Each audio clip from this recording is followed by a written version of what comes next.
Pasukan pertahanan Israel kembali mengalami kerugian besar setelah disergap melalui serangan beruntun di Bet Hanun, Gaza Utara pada Senin 7 Juli 2025.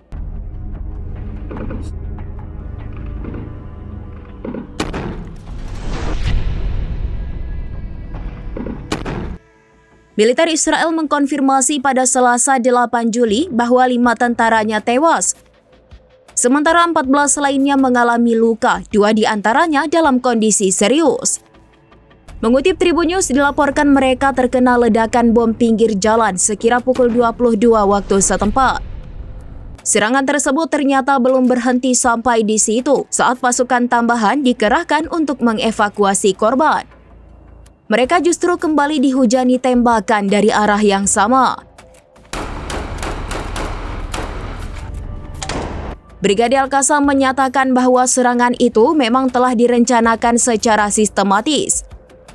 Mereka menyebut bahwa alat peledak pertama ditujukan untuk menghantam kendaraan lapis baja IDF.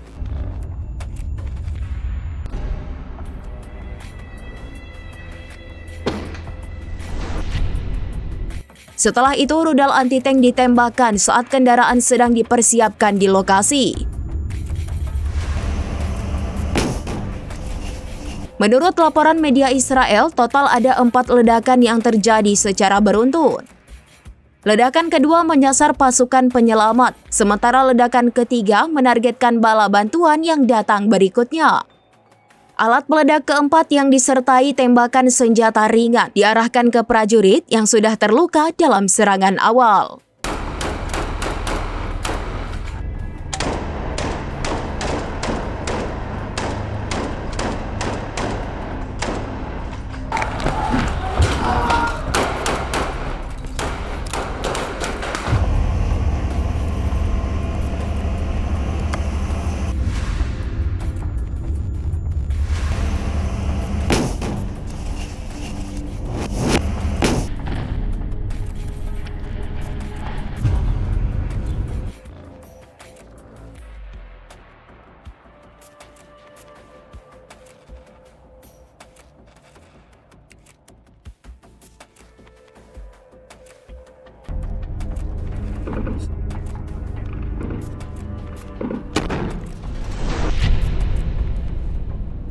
Download Tribun X sekarang, menghadirkan lokal menjadi Indonesia.